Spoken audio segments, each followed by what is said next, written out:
Welcome to the Perfectly Sane Show, episode 691. I am Chris, as always, joined by Tony. I know it may not seem like I have an intro this week, but I have the concept of an intro. Yeah. Yep. I knew Tony was gonna go first, so that's why I was like, I'm not gonna do. You knew that was the one I was reaching for. You knew. I mean, how can you not? Like, I heard that line, and I'm like, oh, like that is like this. Not often you just hear like the line of a debate, or yeah. So I was like, yeah, that is definitely the line of it. Earl's here. I'm just gonna tell you that I had a nice dinner. There was no cats, there was no dogs involved, but I did enjoy a nice meal. So they are not eating cats and dogs here in New York. What about geese? Yeah, so I mean, maybe we'll have a new dog menu. Who knows? I mean, I'm sure somebody will come up with something catty soon. Yeah. Jesus Christ. I'm sorry. I'm kind of like half watching the game, and yeah, that was bad. Anyway, yeah. So the debate happened. Tony, you did not watch it. I did not. I've seen clips and stuff afterwards, but I'm like, I don't need that stress right now. I can just like listening to Donald talk just infuriates me every time. It's insane. It doesn't even infuriate me. For the life of me, I listen to him speak and I'm like, what do people hear that I'm missing? Because nothing he says makes any sense. Yes. I don't understand what I don't understand the words. I don't understand words. And I think part of I've seen a few articles on this. Like in the last 8 years, like he used to talk straight. He used to say like coherent things that like weren't like advanced, but like Joe Blow could understand. Right. And he's lost that ability in the last 8 years. Like he can't get out a coherent thought anymore.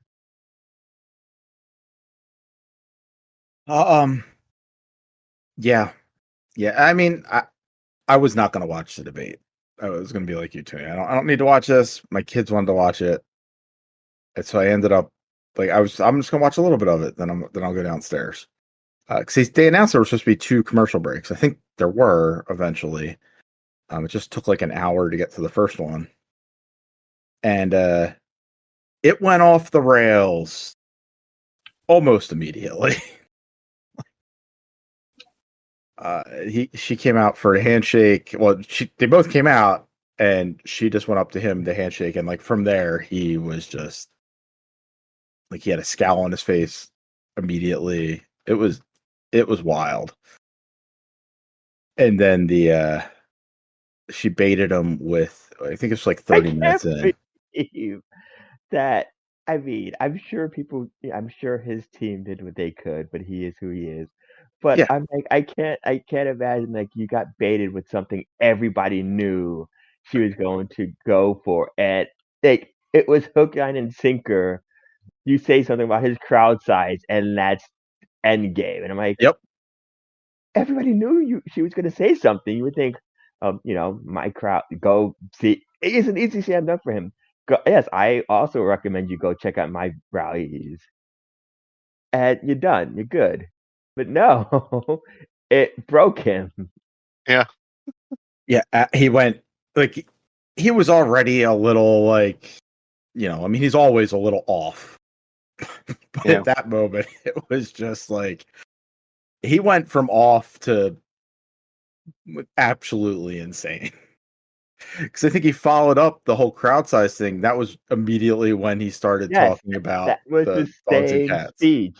I mean, unlike much like Tony, I was at a Yankees game for most of it. Because I just had PTSD after Biden's debate. I watched like the first 10 minutes of Biden, and I'm like, yeah, this is not a good debate. And I'm like, I didn't want to go through that again. So I'm like, let me just take my mind off of it.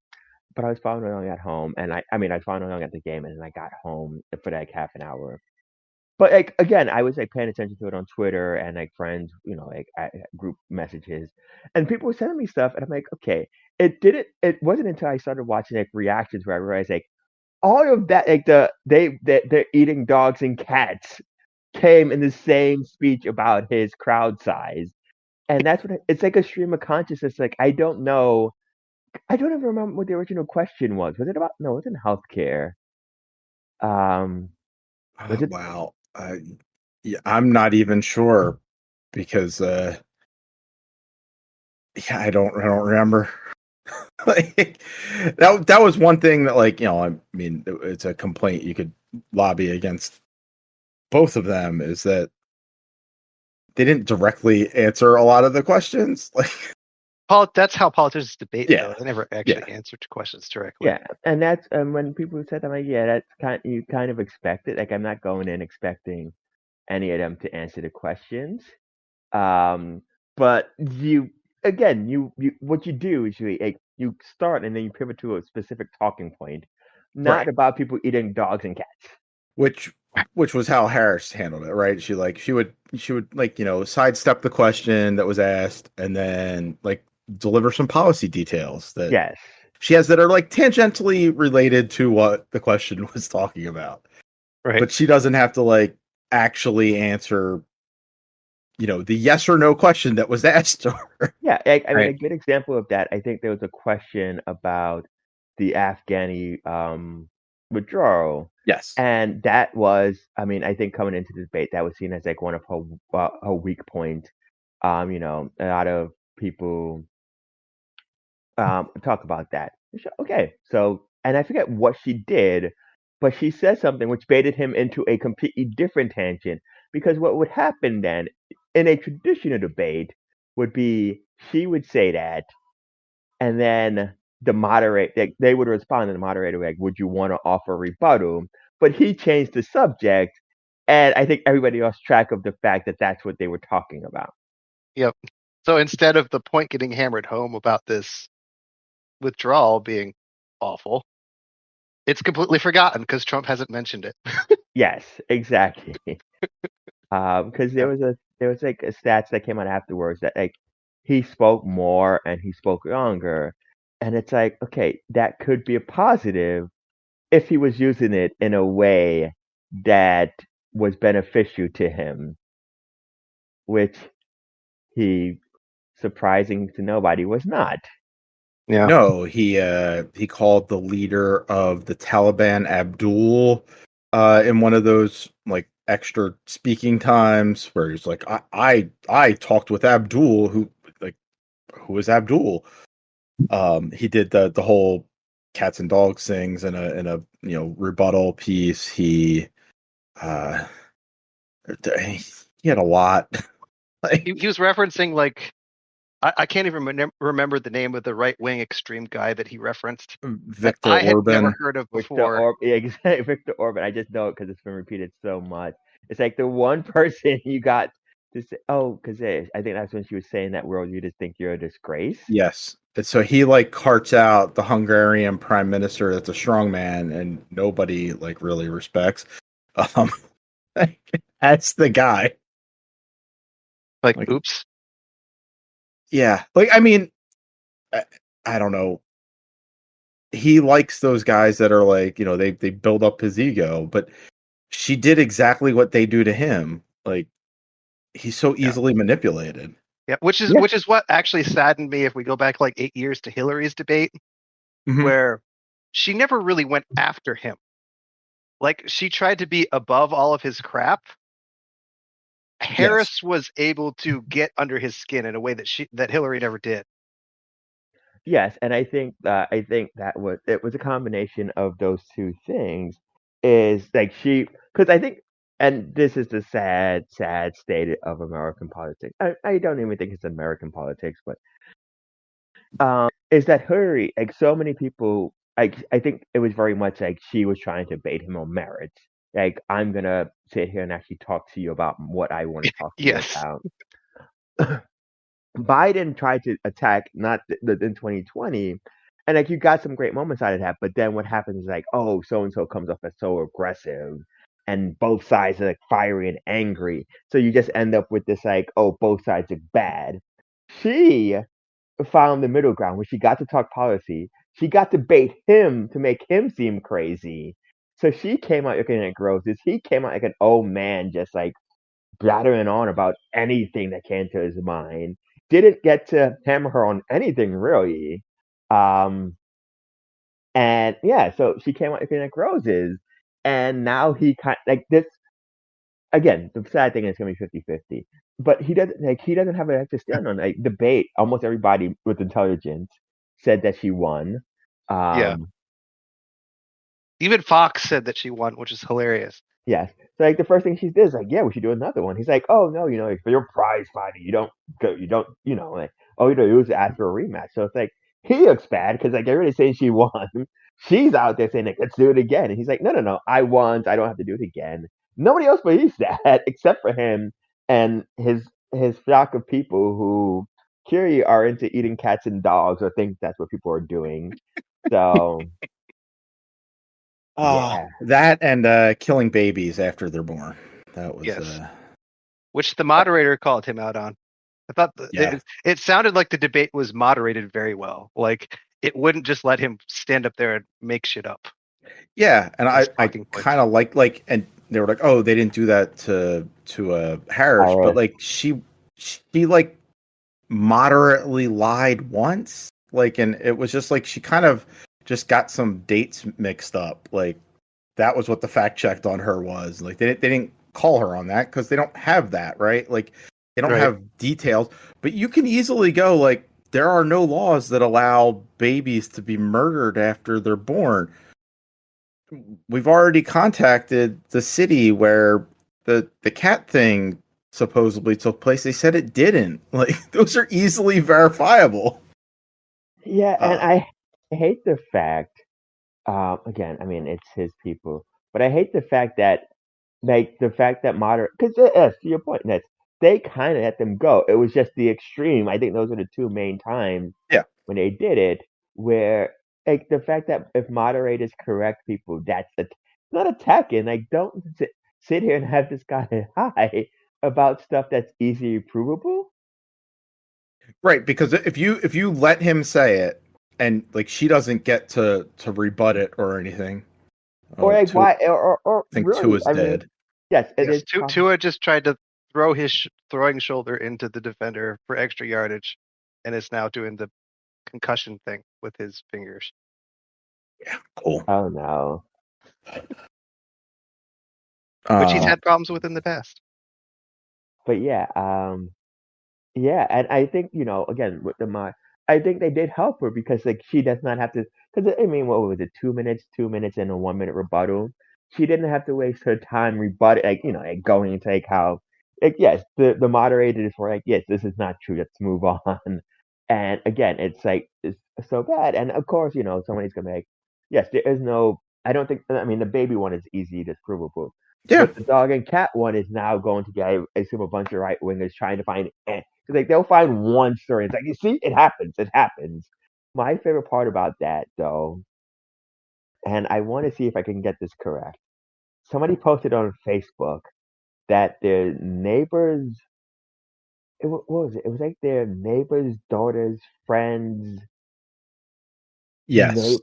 It was like 6 degrees of like, this is the worst game of telephone ever, but somehow it permeated enough.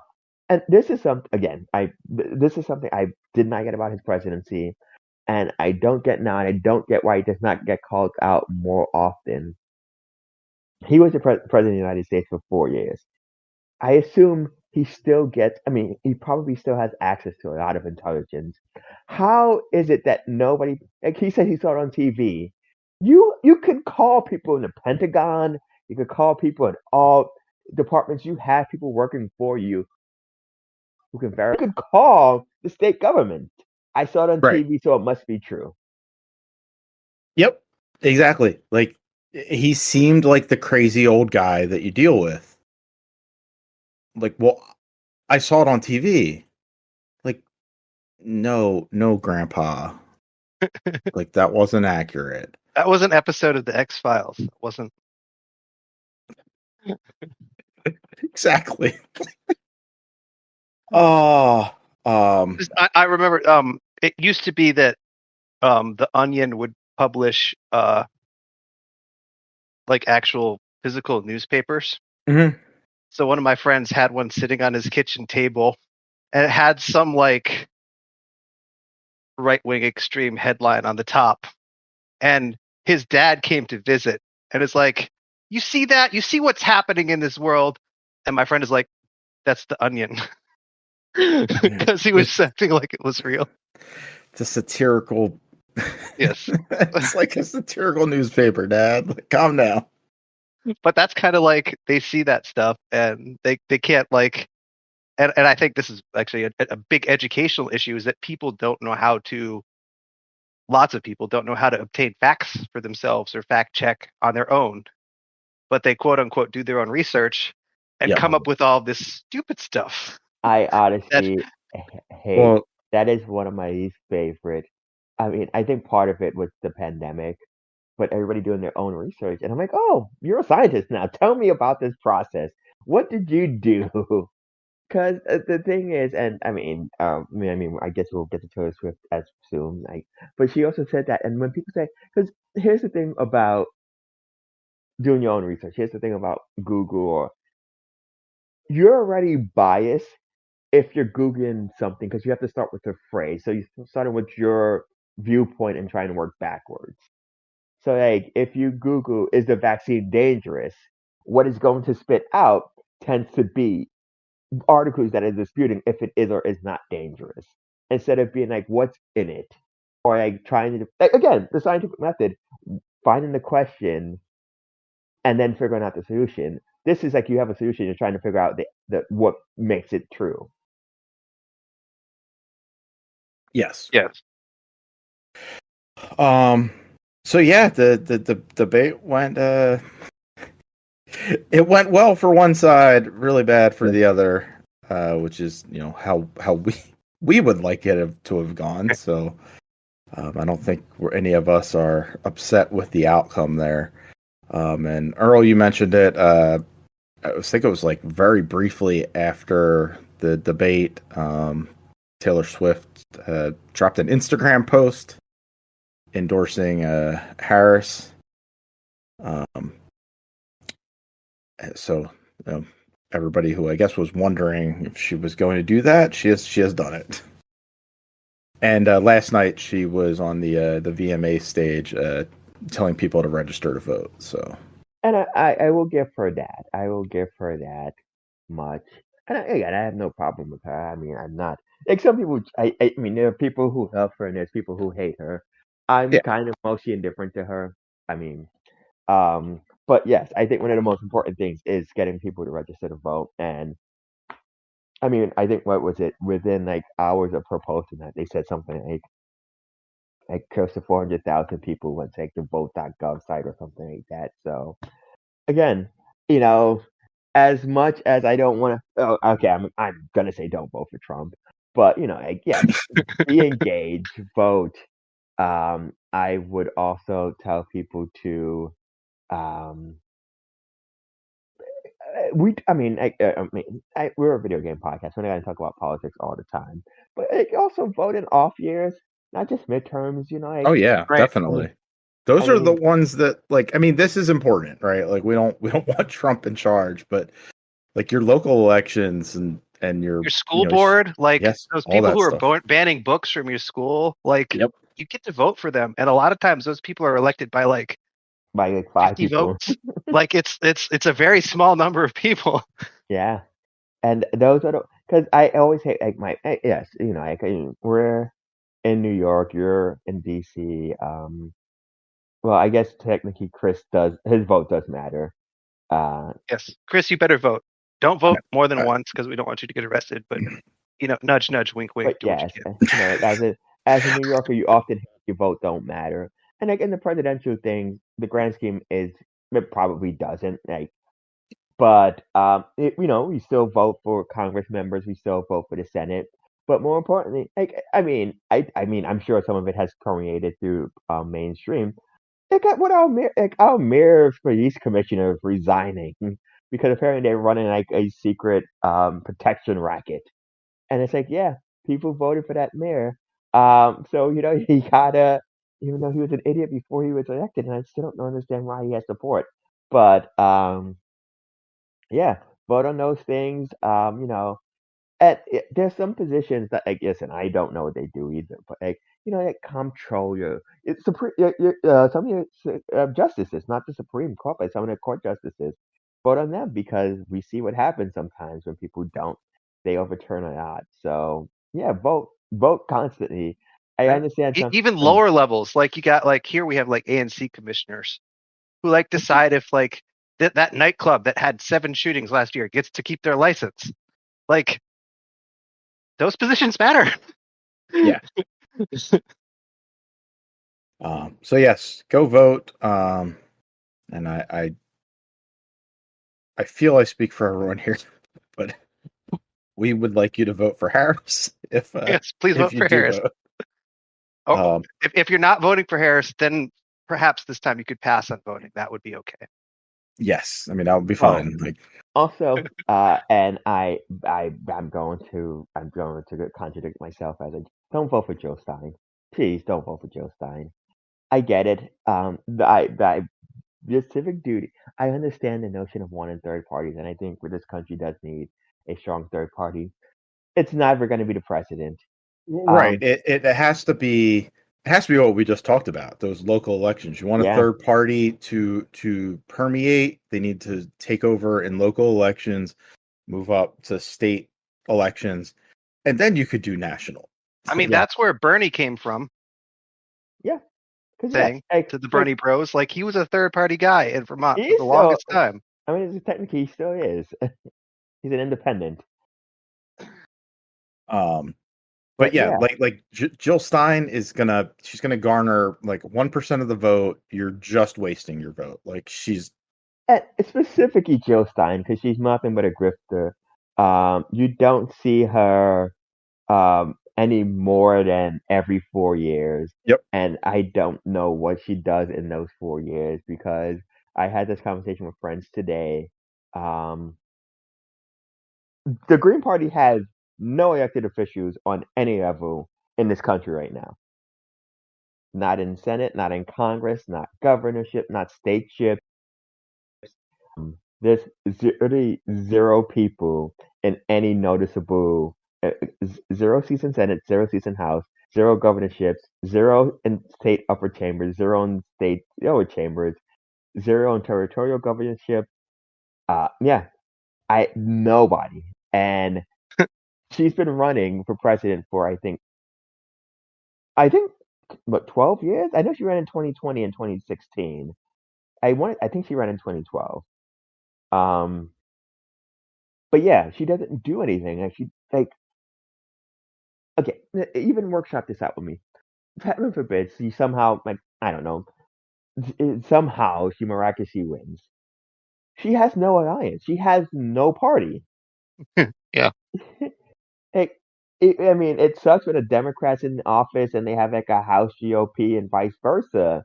Imagine when you have neither chamber. Right? What do you do? You have grifted your way to the top. That's you won't get anything done. Like nothing that you're promising will get done because nobody will work with you. And Earl, you're correct. She ran for president in 2012 as well. Yeah, fantastic. All right. Well, it's our election minute. Election 25 minutes. Well, Yeah. it's like the debate. It's 90 minutes. It's just like over. I think it was like an hour 45 or something like that.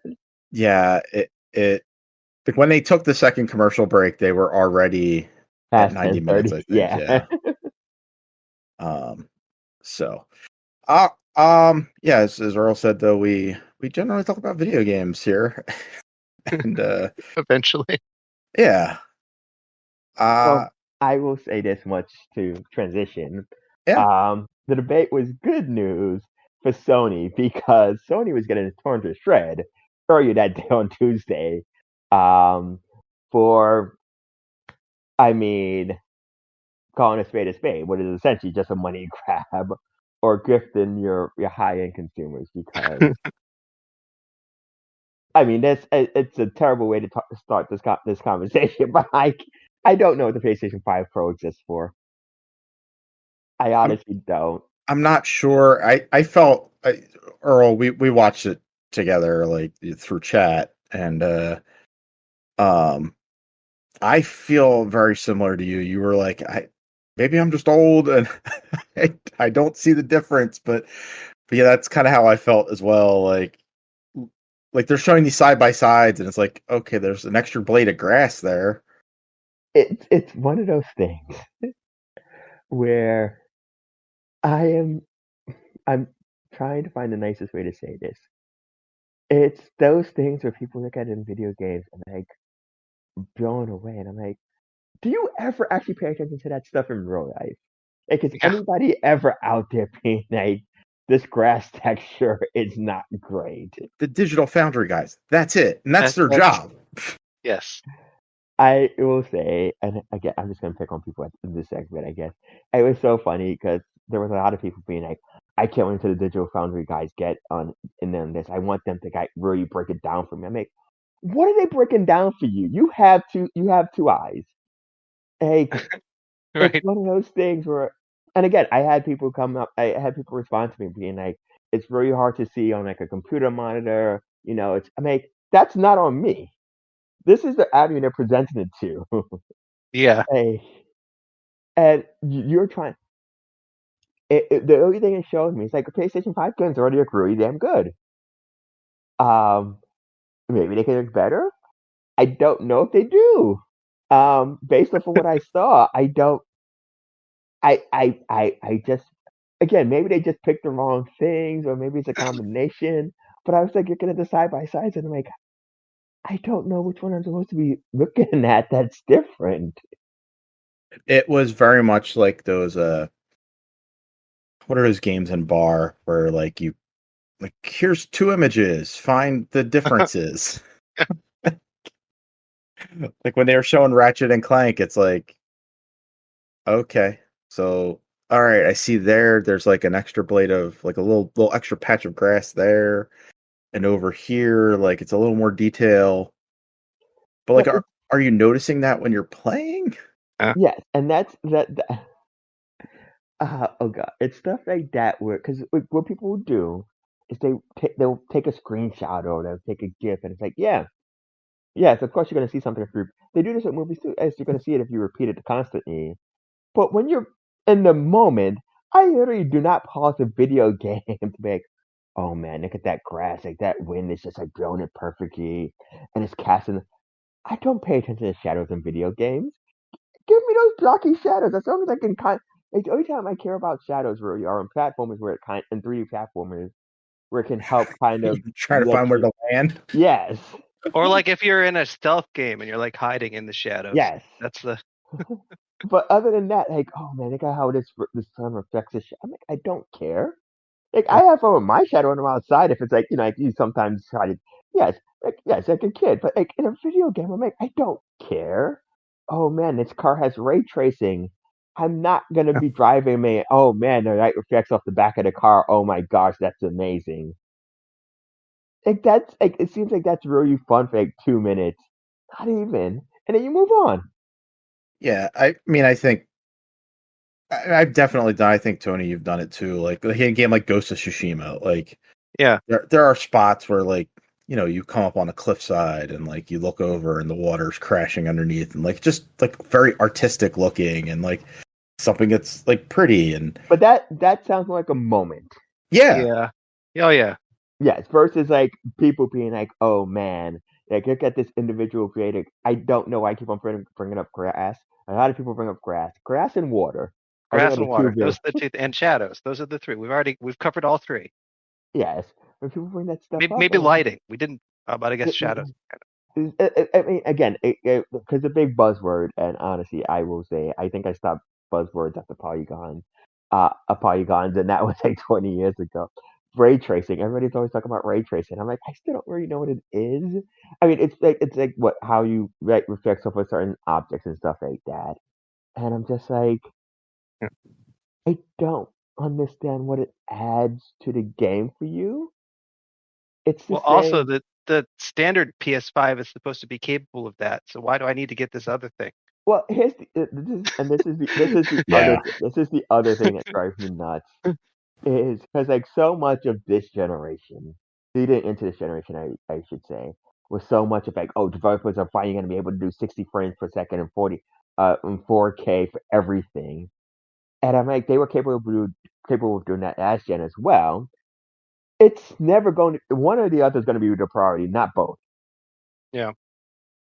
And it seems Well, like that's kind of like the thing. Like I don't think like we've seen a whole lot of games on PS5 without this upgrade that have really like captured everything the system can do. And now Yeah. you're telling me this thing can do more. Like the PS5, the standard PS5 is supposed to be capable of 8K gaming. Where are my 8K games? Like, okay, you want to like expand the graphic possibilities of the system, but you haven't come close to what the current system can do. no. What are we doing? Why are we spending money for this? My other thing Well, is, we are spending money. I mean, I'm not. So oh, I'm not buying this thing here. My other thing is, if you're going to charge $700 for a system, $700.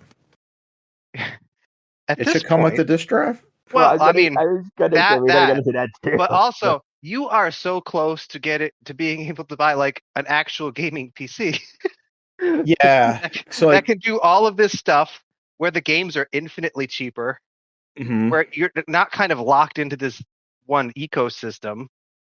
Like I don't. The price point kind of moves it past like what's good about console gaming and moves it closer to what's good about PC gaming. At which point you might as well just go all the way. Yeah, if you're gonna spend 700, or I think Earl, I think you worked out with tax, like with the disk drive, $850. Yeah. Like Yeah. you might as well just spend the other $400, $500 and get yourself a decent gaming.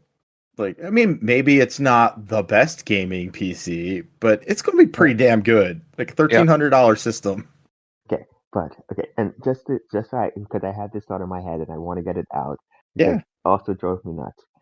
I do not understand the purpose of the PS5, but there's a PS5 Pro, I should say. There's an audience for it. I do not understand keeping the disk drive separately, but whatever, people are going to buy it, whatever. But I, for the life of me, do not understand how you announce this system, this graphical upgrade, and you do not have a friggin' showcase game coming out with the system. There is Yeah. no Sony game in the Yes. Breath of the Fall to showcase your brand new system. How you? Oh, you can play your. Yes, I can play my old games that people already played and enjoyed. Like, what are you doing to showcase that Astro this new Bot's going to look great system? on that system, or else it's going to look so good. I was, I was just like, I went through all this, and I'm like, what game? Like, I don't like the next game they have is Echo Horizon, which I don't necessarily think is. That's not a Oh, That graphical game's not a showcase. graphical powerhouse. It's on the Switch, so I can't imagine it's super intense. And then I don't think they have anything else for the rest of the year. So you're onto the system for $700 in November. Who who you just sound the suckers because the selling point of it right now is like you can play the games that you played and beat prettier now. And I nothing wrong with replaying games, but I'm not invested in a new system just to replay a game. Yeah, I'm not sure who this is for. Um, outside of like the most diehard of Sony fans, like, 'cause I think Tony, you said like it's not for, clearly not for like newcomers. Like newcomers aren't going to spend $700 on a system. No. So my I don't know. my favorite thing I saw is like, oh, but if this is the true way to play GTA 6 and 60 frames per second, I'm like, do you think the people playing GTA care about 60 frames per second? Like, I'm sure they they want to, but there's not like they're gonna be, oh man, PlayStation 5 Pro man plays GTA 6 and 6. They just want GTA. GTA, if it could run on your fridge, they would buy it there. Yeah, I mean, there's a reason that game is still selling. Like, it's and it started out as a 360 and a PS3 game. Yeah. So like GTA 5 is an old game. Yeah, they upgraded it for the Xbox One, and maybe they even did it for the PS5 and Series they did for systems. this, but like, yeah, people just want to play GTA. I don't think it matters. It's not going to be like one of those things where, oh, I need it in 60 frames per second. Sure, there's always going to be people like that. Like, I think there's always going to be people that are like, I can't play stuff that's under 60 frames now. Like, hurts my eyes. Like, I don't get it. Doesn't bother me, but yeah, I mean, I think we're mostly in the same boat with that in that regard. And I will say, I feel like a fair majority of people are.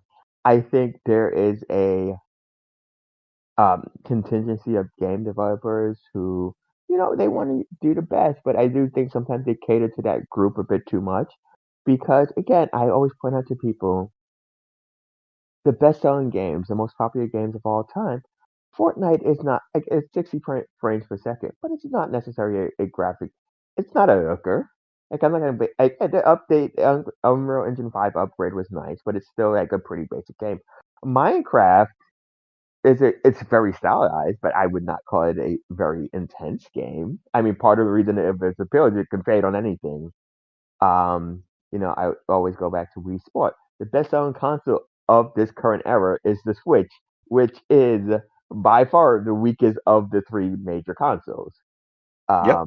And even if you want to go backwards, it was still the weaker of the previous generation of consoles. The Wii was the weakest console of its generation. You get Animal Crossing, not a very graphically intense game, one of the best-selling games of this generation. GTA, like you said, GTA 5 has sold through three different generations. And I think for the 360 and PS3 it was one of the benchmark titles, but it's kind of just been shining up the same coat of arms for three generations now. People don't care. They still enjoy the base game. So it's this weird notion that you need 60 frames, 4K it's a very hyper specific group. People care about the game. They care about, and even then, that's going. Like, I still don't really know what Roblox is. I've seen it.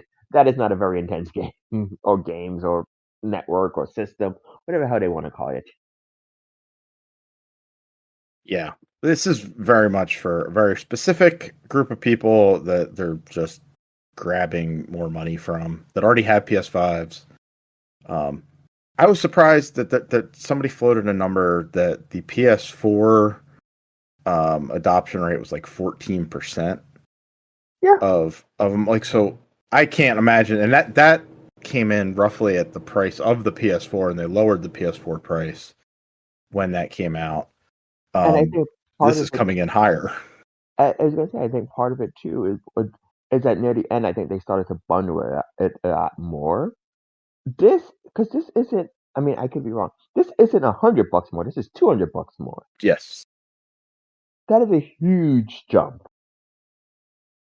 $200 more, and as we mentioned, like, it does not come with the disc drive. So if you have physical PS5 discs, you need to spend, I think it's what, $70 more, $80 more, something I like think it's that. 80.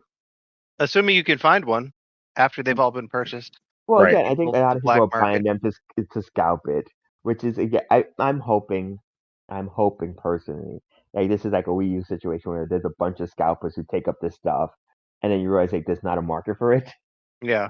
Um, Which there very well could not be. and to be fair, I mean not to be fair, $700 is for us. Everybody else is getting way worse, and $700 is awful to begin with.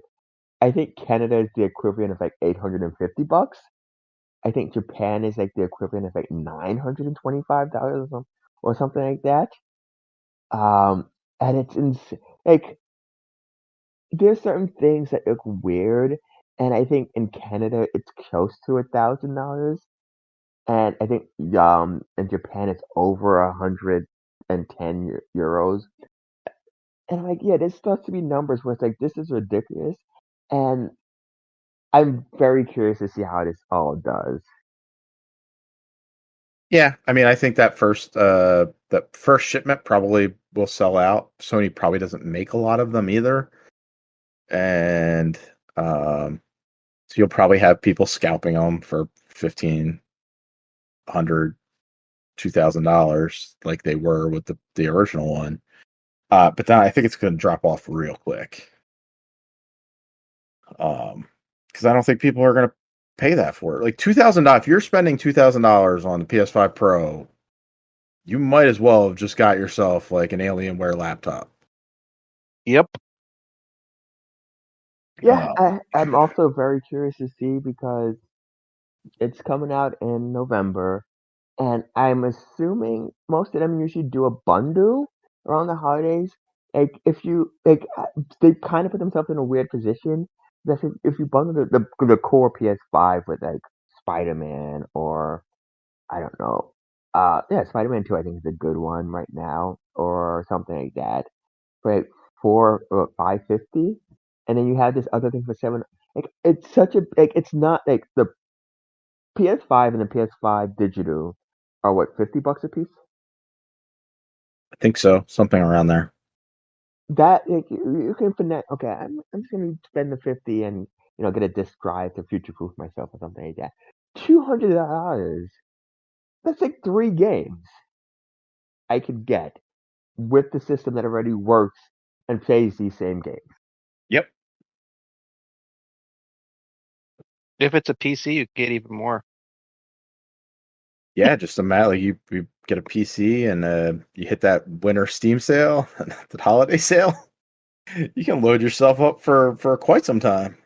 It's like games are cheaper on the PC generally to begin with. Like I got the new Warhammer 40K Space Marine 2 game for $51. It's $70 on console. It's just cheaper to buy the games there. Yeah, like that new Funko game comes out tomorrow, and on Steam, I think it's and this is before you go to like a site like Green Man or where you can get a discount on it. It's selling for $50 there, but on Xbox and PlayStation, it's $60, so it's $10 more. Like there's a $10 console tax. And then you just wait for the Steam sale. Yeah, I mean, so much cheaper.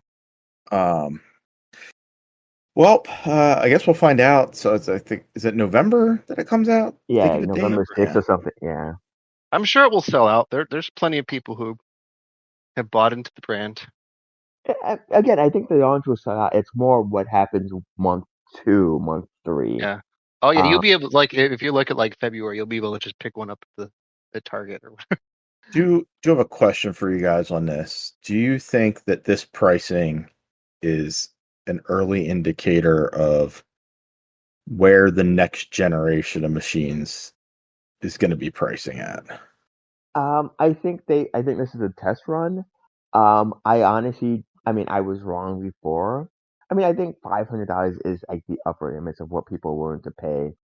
Honestly, I think as much as we love them, video games are not a necessity, and I do think you get to a point where, like, even if you're a kid, that saving up that is kind of ludicrous. Yeah. Um, and I feel like it was the same conversation because like this came out, so people started talking about like a Nintendo successor, and I honestly think their sweet spot's like 300, 350, because again, I think that's something where parents are more comfortable with.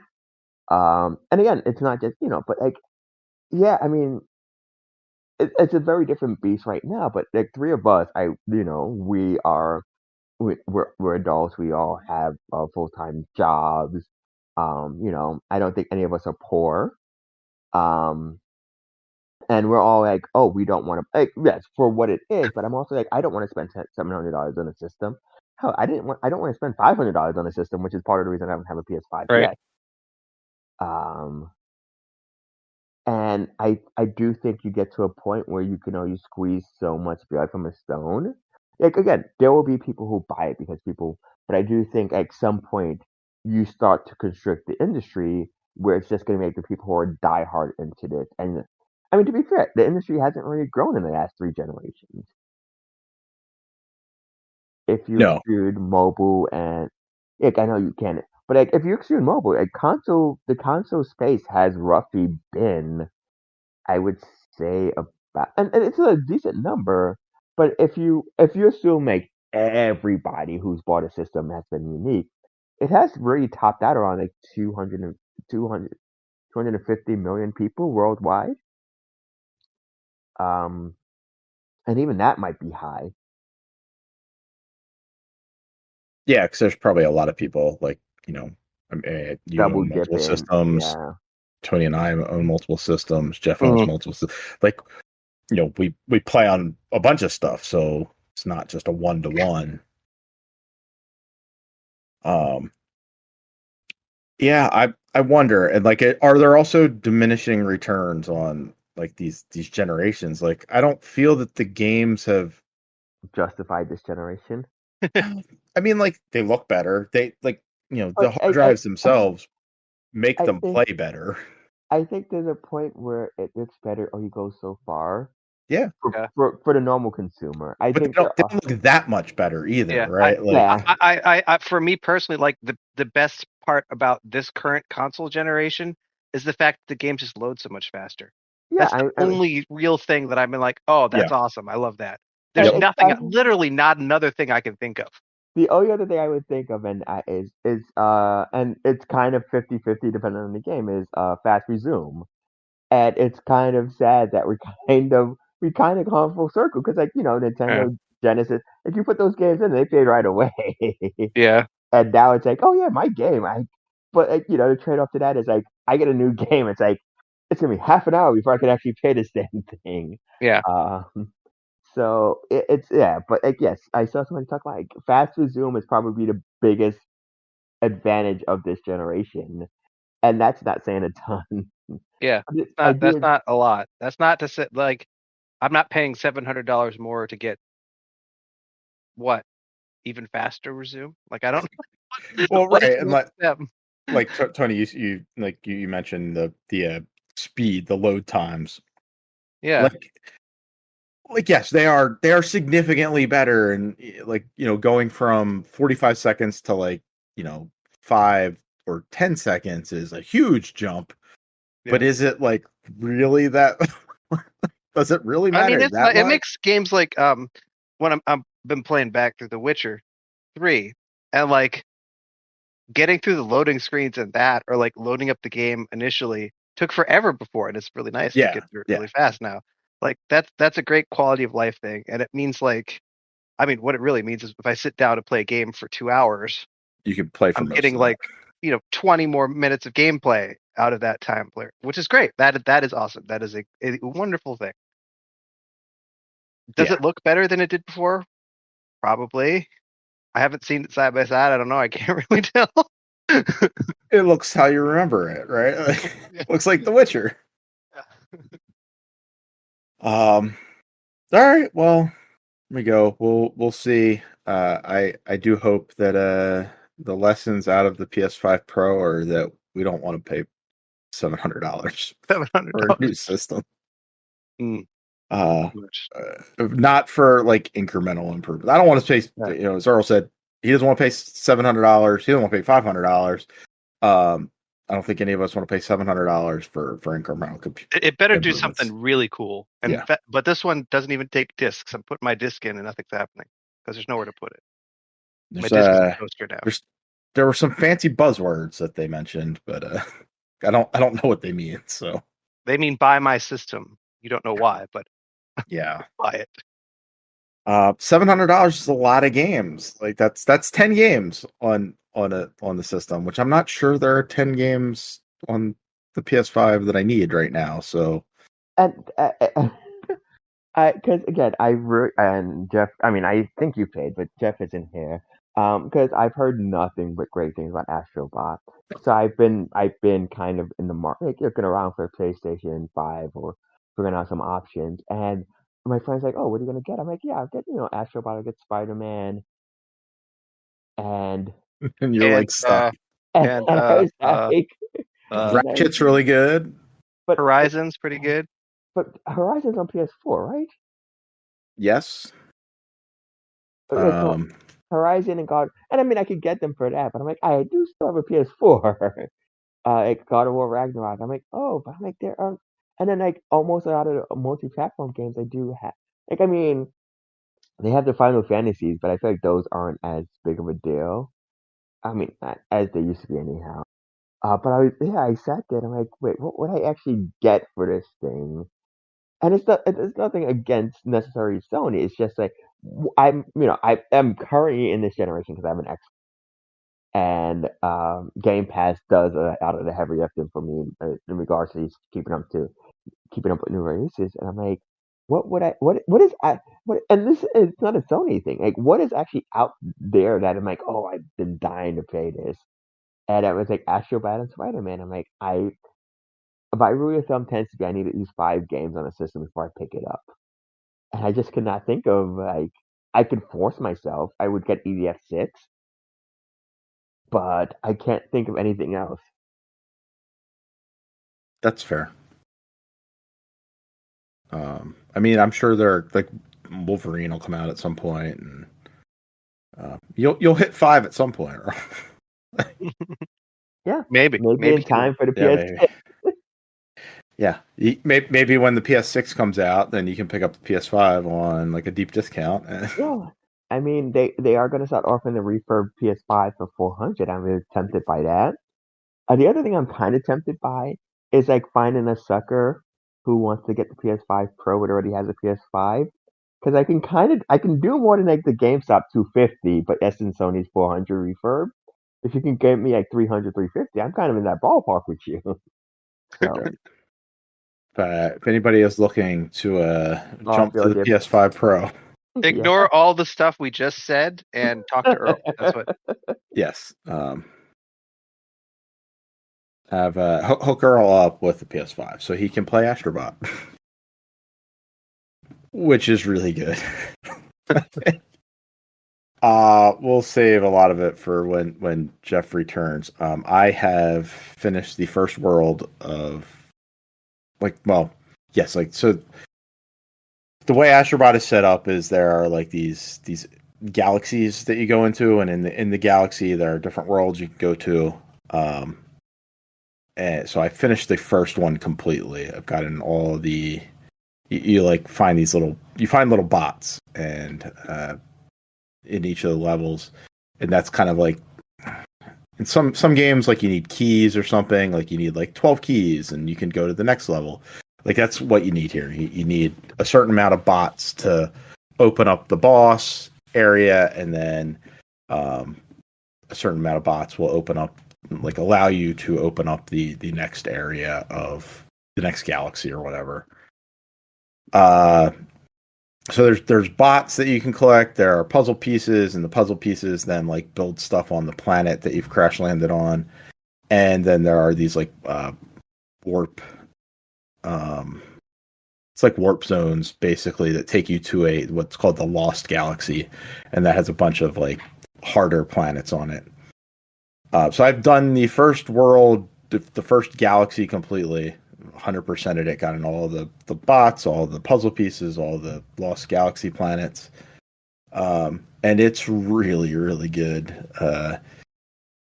Each of the levels is kind of designed the first one is just like basically you're just going to run through, you're jumping. It's like a platformer, like a 3D platformer. So you're running through, you're jumping through the level.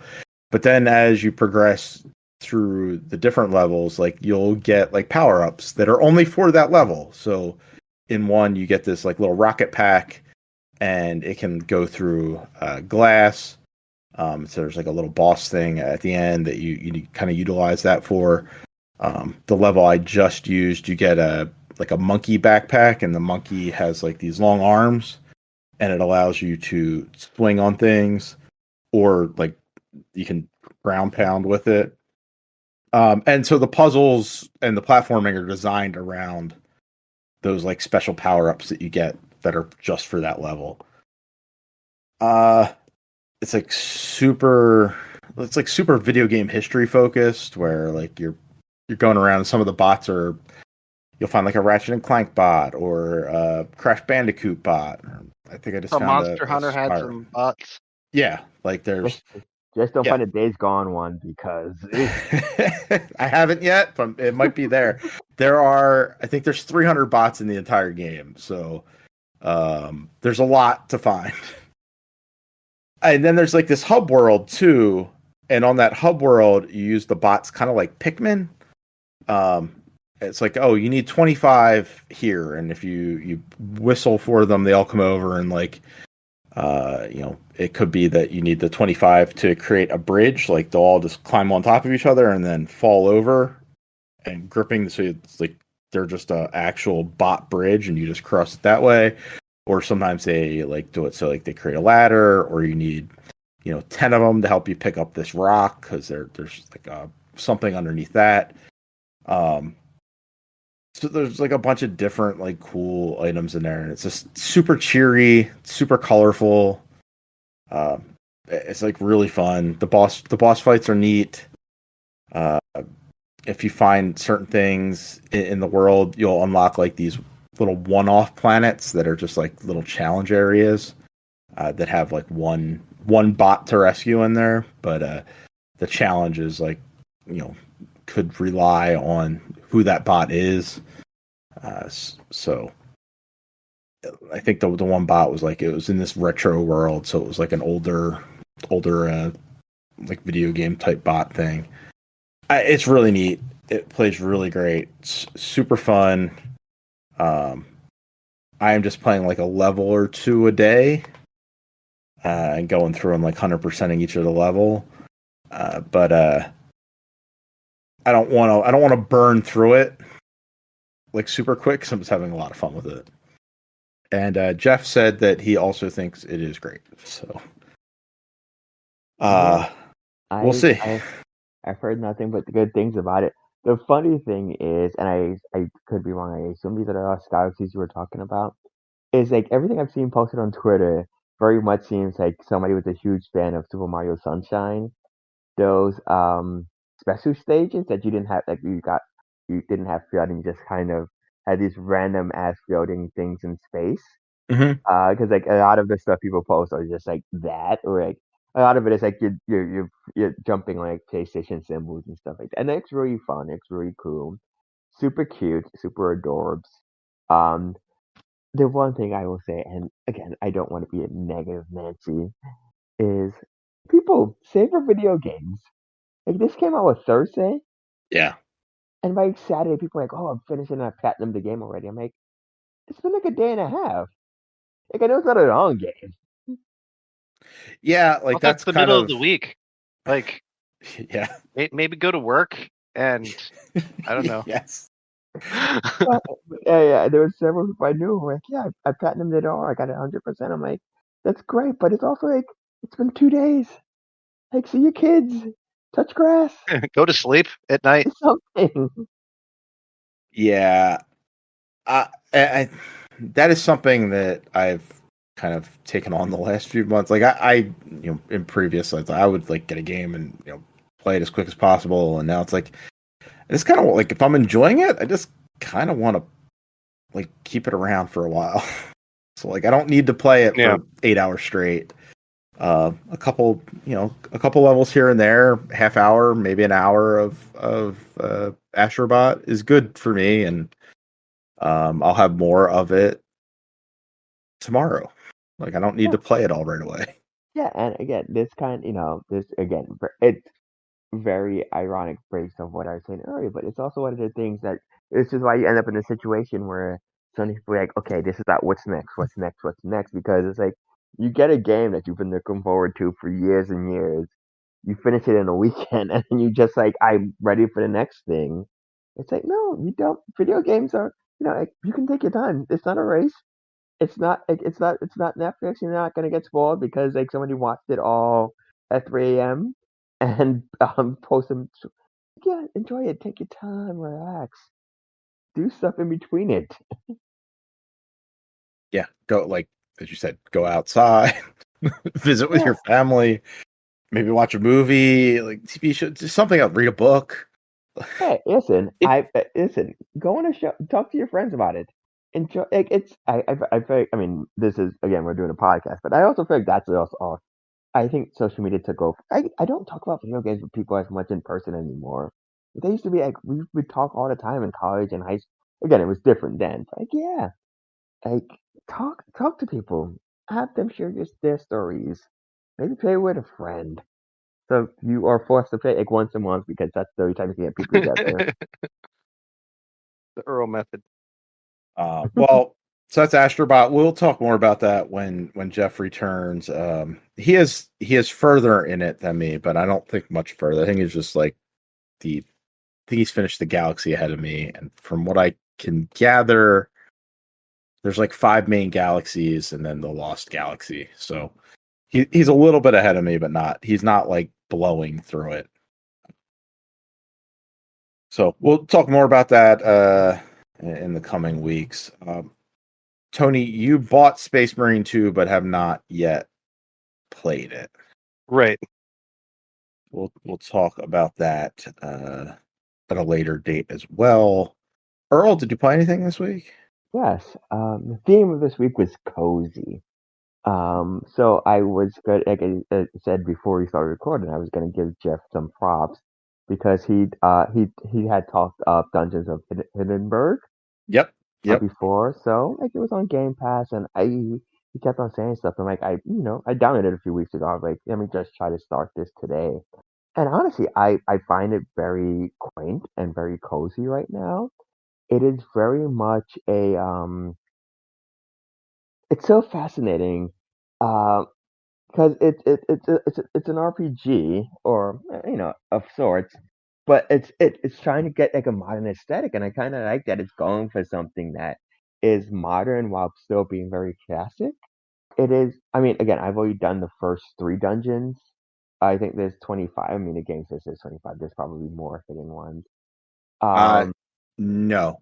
Oh. There might be one hidden one. Oh. So there's 25 total. Okay. Yeah. But yeah, I like the style. Early on, but the combat's very it's very kind of Muso, very XXY, here's a special move. Again, it could evolve more than that. I do like that they do instead of doing like the Zelda thing of like you get an item for an area, and that's kind of what those dungeons and areas like the puzzles in that area are designed around. So I'm in the first area, like I have the essentially a spike bomb and then like uh uh I mean a grapple hook, but a grapple hook with it's a ball and chain. So it's also an offensive weapon, and I like that you can use it to grab stuff. You can drop bombs and blow up enemies and rock formations. Um, the last dungeon I did was really funny because I thought it was like you go into these things just expecting combat, and no, it was purely just that was all a puzzle one. I didn't fight anybody in it, didn't fight anything in it, and that was really nice to see. I think Jeff also mentioned this. Like, yes, they're not really. I mean, and maybe they get harder as you go further into the game. They're not necessarily Zelda dungeons. They're not like super complicated puzzles. I think the one I did was really like that. The one I did was one big room that had like 3 levels that you have to navigate, but it was maybe 10, 15 minutes. You But you yeah, will come if you continue playing, you're gonna come across more. They're kind of more Zelda-ish in nature. Like they're longer dungeons with some puzzles to them, and okay. they get a little more complex. Some of them like still short, but Yeah, and again, that I mean, yeah, I think Jeff described them as kind of like really advanced shrines from Breath of the Wild and Tears of the Kingdom. And yeah, I think yes, where it's like we're gonna introduce this concept. Like the one I just did was basically designed around it. You had a block you can push and pull, and like you basically just have to put it in the gaps to like cross over to different sections to get access to like a real car or higher ground or something, and then just like navigate that. So you can ultimately open up a path to the exit. And I like that I like that it's like I like the setup of it to being like, I didn't need the game to call me out, but I like the setup of it being like this is something that people just do for fun or to kind of de-stress, because it's in the real world, but it's like this magical town. So it's like she's here because she's like burnt out of being an attorney, and she just wants something different to do for a couple of days. And it's like, like a vacation. You kind of go and you meet people who you might talk to once or twice and never again. Like you build relationships with these people, and like as you do that, they are not like, I built a relationship. Well, the first person you build a relationship with, she gives you the ability. She gives you a dossier on all the other residents, and like what they do when you build relationships with them. And then the next person, I think, gave me like an extra magic shot or extra item shot. And then I just met Hannah, who gives you, like the special moves you can equip and stuff like that. Mm. And I do like, and that one dude, like you go and you can have dinner with them, or you can grab, I think, coffee or scones or whatever. And it's set up like, morning you speak to somebody, then you go on an adventure in the afternoon, and then night, even I should say, is for like hanging out with one person in nighttime. So I do like the even feel, but again, it's very chill, very relaxing, very cozy. Uh, like I said, cozy was the name of the game this week. So I was looking for a new co-op experience with one of my friends, and there was a game on Game Pass called Flock, Mm-hmm. and I had no idea what it was. But it's very charming. It's a game where you basically are a bird rider. I mean, not basically, you are a bird rider, and you go around just cataloging different wild creatures. You go up to them, you observe them. The game will ask you like, "Oh, what does this creature look like?" And you pick from, like the different classes of species, and then yeah, you add it to your encyclopedia, and then you can run around and find a whistle, which means they can join your flock. And then right now my flock can be 14 creatures and 3 sheep. So the sheep you use for like shaving off special things. I honestly have no idea what the flock does. Like right now, I just have a bunch of animals following behind me. As far as I can tell, there's no gameplay mechanic tied to it other than it's really cool. I'm sure at some point something might happen, but right now, of no note. But it's super chill, super relaxing. It's very, very just kind of mellow out and like just go with the flow. It has that thing from Breath of the Wild, which I said to my friend, and it's probably a stupid example, but like with the birds, you don't control not evolution. You don't control um what am I trying elevation. So like the bird will go up and down on its own to kind of, and like it won't like it will navigate around structures. So it's kind of like an animal is an animal. It's not going to crash into a thing on its own.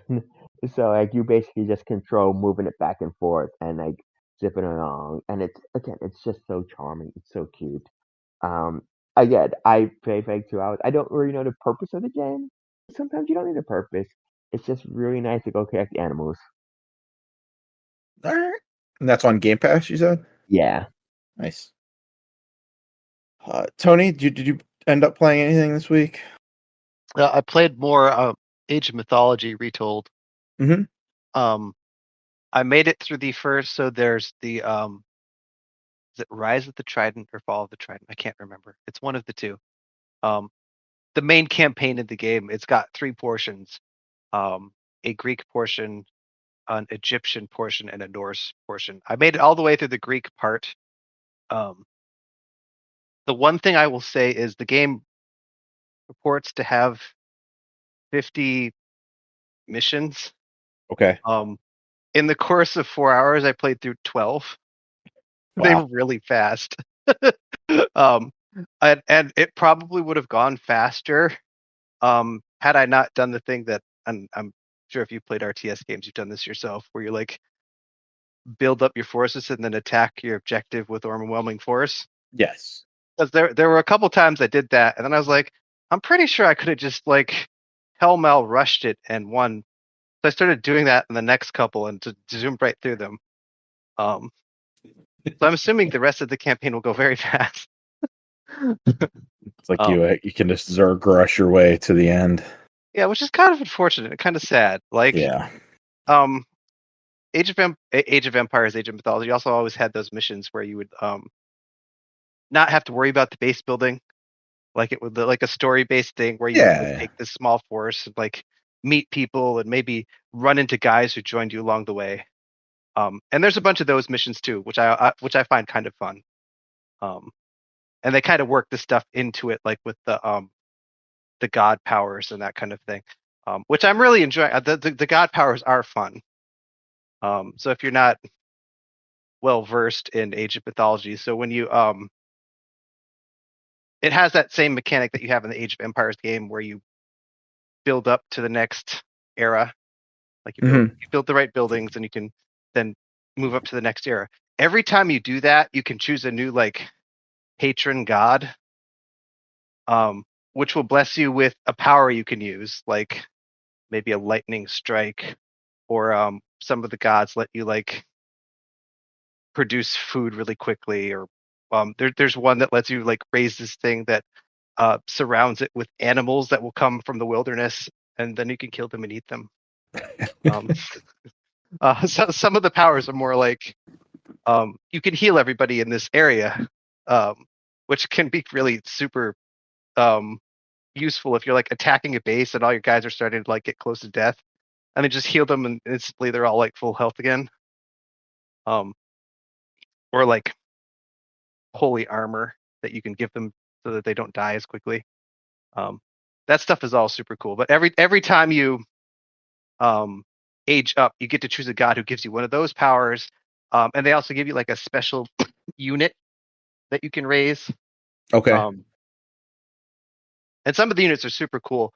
My favorite is the Hydra so far.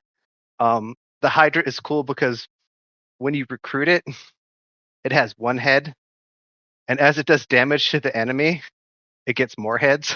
Oh, that's cool. So like you'll get to a point where you look over and your Hydra's got like 6 heads. You're like, oh, you've done some work. And can you control the Hydra just like any other? Oh yeah, just like any other unit. That's neat. So the units are super cool. One of my favorite things is like the mythological units, especially the Minotaurs. Will like walk up to enemy like normal people, infantrymen, just pick them up and throw them. Like throw them into a tree or like toss them around. It's funny to watch. There's so you recruit your myth units. You can also recruit hero units. The myth units seem kind of strong until they face a hero unit, which like kill them like instantly. So like you'll send like the mission I just did you had 3 hero units, and you're like walking through this map and you run into areas where you're facing like 6 or 7 mythological units, and they just mow them right down. It's just funny to watch. But like I'm enjoying the game. Are the hero units like Hercules and oh yeah, Hercules, okay. Jason, Charon the Centaur, all those kind of guys that you would expect PC. Yeah. Yeah, I can't remember the name. There's a main hero that you use in all your missions who's from Atlantis. I'm waiting for what horrible thing is going to happen to Atlantis. You know it's coming. Yeah. But well, I'll report on it later. Neat. That's cool. Yeah. All right. Well, the only other thing I had on the list here was that we haven't talked about layoffs in a while. So. Oh no. We love layoffs. Yeah, love them. Xbox laid off another 650 people. I was going to say 60,000 people, but yeah. Right. That would be all of Microsoft. Yeah, I think that's everybody. It's like Microsoft just shut down completely. No, they laid off another 650 people. He said it's mostly like administrative and like corporate jobs. Yeah. Like they gotta have so many duplicative roles at this point from all of these studios. This is also why mergers are always bad. Because how many HR reps do you need? How many administrative assistants. At some point, it does you are kind of it sucks. It's a Right. terrible. It's why Endeavour merges. It never goes well for the smaller people. Right. And we will get back to that real quick. But Chris said something that I found really fascinating, and I wanted to make sure I get it correct. Because you said Microsoft shuts down shop, but that actually did happen today. Not with Microsoft. Is Enterprise Interactive? I think Yes. everybody resigned. Yes, the entire staff of Annapurna Interactive, which is was a subsidiary of Annapurna Pictures. They kind of handled their digital publishing side. Trying to think of any games that I think they did 12 hours or something like that. That took a little while ago. Anyway, they're an indie publisher, and their entire staff walked out today. They all resigned. And why did they do this? I think they were I'm trying to assuming somebody was negotiate. evil. Yeah, I think they were trying to negotiate something, and it just kind of wasn't going anywhere. Yeah. So I can't remember the guy's name. It's the guy who owns Oracle or runs Oracle, the billionaire guy there. His daughter, basically, he has funded his daughter's passion project of running a movie company with Annapurna that she's in charge of, and these people were trying to negotiate with her to do something. And so the CEO basically just got everybody to resign, and they're going to go start their own thing elsewhere. Which,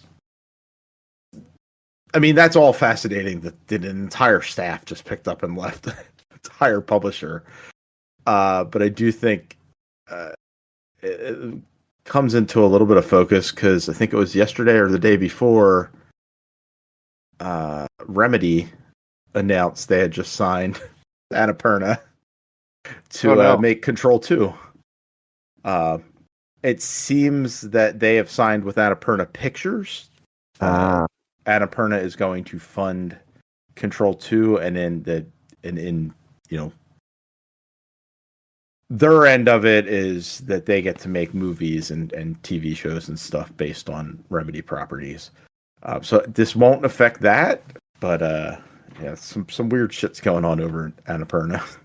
Just kind of a full circle, because you mentioned that they had published games before. I'm like, I've seen that logo. I've seen their name recently. They are the ones who published Shock. That's I'm like, okay, I've seen that recently. Yeah. Yes. So. I think very recently, like this past week, you were playing one of their games. Yeah, I was like, I saw it recently. I'm like, okay. So. But yes, sorry, back to Microsoft. But you said that. I'm like, no, that actually happened this week. There was a studio. It was just like, that's it. We're done. We're packing up. I'm sure they probably. I'm hoping that they'll probably, since it's the entire studio, they'll probably get rebranded as a more independent arm. Yeah, it sounds like the CEO, of Annapurna Interactive is just going to start his own thing and take all these people with them. So, I hope that all works out for them. But yeah, back to Microsoft. They laid off 650 people. Phil Spencer said no games or projects are being canceled because of this. I mean, that is something that did happen the last time out. No studios are being shut down.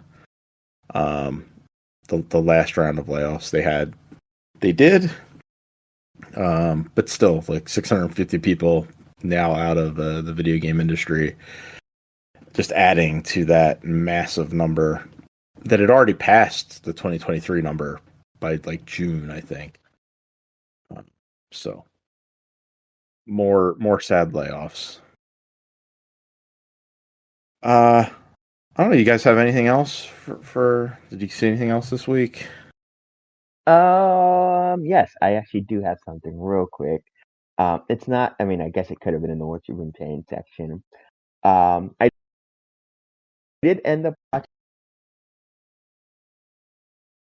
Borderlands with my friend, but it was enjoyable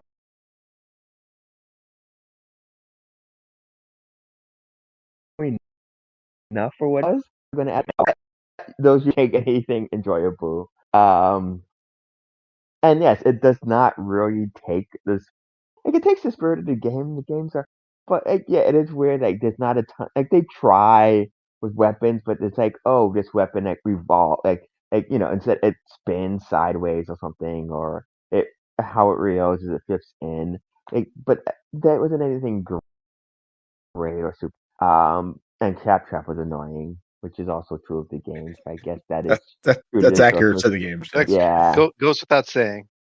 Yeah, but yeah, I think how my friend summed it up, and I think it's accurate because I was about to tell you what happens. I'm like, I don't remember. It's like it's enjoyable in the moment, but it's not something that's gonna stick with you. And I know that's not high. I'm not telling you to go out and watch it. I'm just saying that we it was a decent time.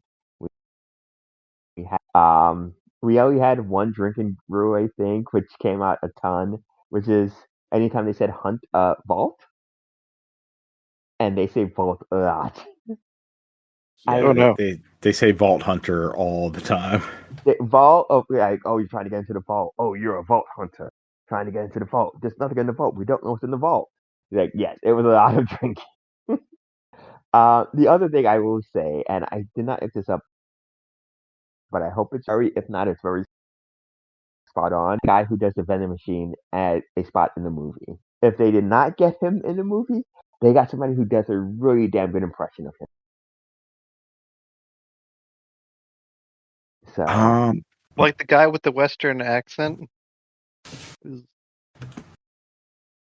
like the guy, what is it? What can I do for you? And whenever you go to the vending machine, there's always like the voice that talks to you in any of the Borderlands games. Yeah, like he's in the movie. And I thought that was again. If it's not him, really great sounding. But I'm hoping it was him. I'm sure I can just Google it right now, but I'd rather just go with the voice him. And yeah, there was one or two. My favorite character was the Psycho.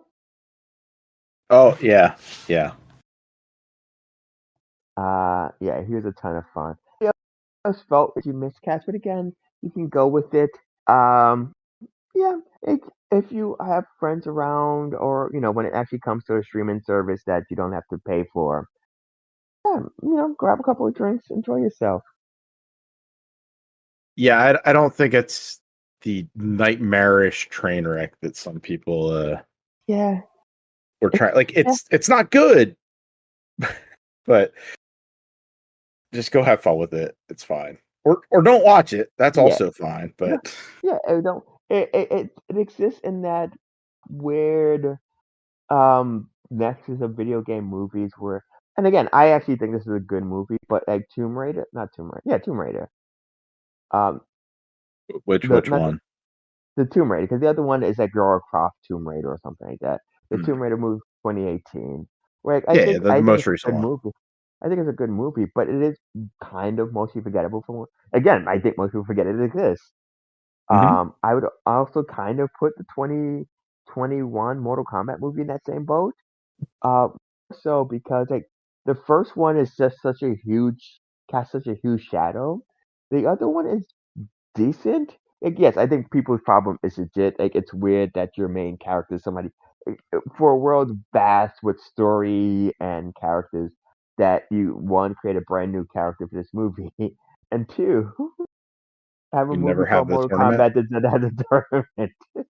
You Um, can't make after characters who would be in a tournament. So I don't know. yeah, I mean that I agree with you, Earl. That movie is fine. It's just it is forgettable. Like Yeah, it's perfectly fine. But yeah, you watch it's like, oh, that was Mortal Kombat. I mean, it's not Mortal Kombat because there's no Mortal Kombat tournament, but yeah, they kind of exist in that realm of like, yeah, like there's the ones like I mean the early ones so good they're bad, so bad they're good I should say.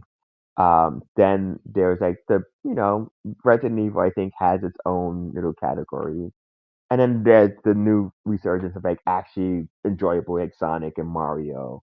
And to a lesser extent, I really enjoy Detective Pikachu, but I also feel like Detective Pikachu sometimes get forgotten because it's not necessarily a video game movie in that sense, because you don't think of that as Pokemon. Correct. Although Detective Pikachu is a game. It is a game, but again, I think it's because this is the first live action Pokemon game, and that's not what people would expect. Right. Exactly. Yeah. Well, I'm glad. I'm glad you found Borderlands at least entertaining. Yeah. Do you think it would have worked better as a TV show if they could have let it breathe a little more? I think so.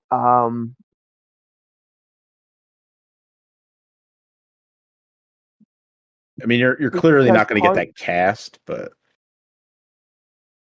yeah, I also think you would have done it better, because I think part of what really, again, I think part of what makes it kind of suffer is that it takes place in Borderlands, it takes place in Pandora, so there are very Borderlands specific elements, but like so much of it is kind of glossed over so quickly.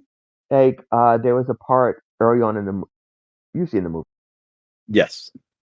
There was a part early on when they show like Skags, Hmm. and my friend's like, "Oh," and like then we don't see anything with the Skags for the rest of the movie.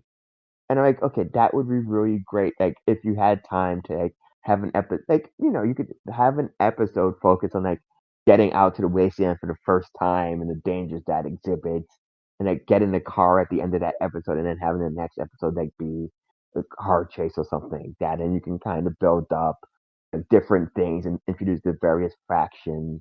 Because again, it's the same thing with like the underground cycles where they were introduced and then the action segment is all in one. It's a long segment. It's actually pretty, but it's also one of those things where it's like, okay, we're gonna do all of this, and then of course the biggest thing is then you can have everybody else except for actually have powers and abilities too.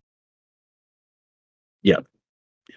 So I will give them credit for also making the vault very disappointing in the movie. It was. It is as bad as the game. Yeah. So sometimes being accurate is not always the best thing. So It's like the vault sucks in the movie and the game. So, all right. Well, Tony, you think you're going to play Space Marine 2 this week? We'll see how it goes. All right, I can't maybe Space Marine 2. I'll play a little bit more Astro Bot. Jeff will have played some Astro Bot. Earl, you're going to continue with Dungeons of Hinterberg. yeah, I'm gonna check. Again, I'm having fun with it, so I will continue checking that out. And I may we'll see how it goes. I'm kind of waiting on reviews right now, but if Funko Fusion comes in at a decent enough, if it's not a train wreck, I may get it. That it's by the people who I didn't realize it was ex not the. Traveller's Tales people. Yeah, I didn't realize it was the people who made the Echo games, Yeah, like it's not Traveller's Tales, but but it's like a new company that is by the founders of Traveller's Tales. And it's a lot of the same people that help make Lego Dimensions, including okay, other Lego games. But that would make sense. Uh, so I think it could be fun. I think my game of the year is out. My potential game of the year is out next week, so hopefully I can get that. The Perky Squire. Oh yes, I'm looking forward to that too. Is that by chance a Game Pass game? I don't think so. Anyway, I've been looking forward to that one. That one looks like pretty Yeah, neat. So and I also like maybe how we'll have that. open they were. They were like, it's $40. The game's about like 10 hours. Do with that information what you will. I'm like, yeah, you know what? Yeah, go with it. Just be like, yeah, you know the price, you know the time. So Yeah, that's pretty good. $4 an hour if you want to break it down that way. All right. Well, we'll have looks like a bunch of games next week, and then the week after, I believe, is Zelda. So it's a busy September. But we'll be back next week. And also, sorry for I totally forgot to put the classic episode up this past week, so there'll be one up on Wednesday. It'll be on them. Earl, say goodnight. Wow. They're eating cats and dogs. How can you sleep with that going on in this world? Good night. I'm hungry.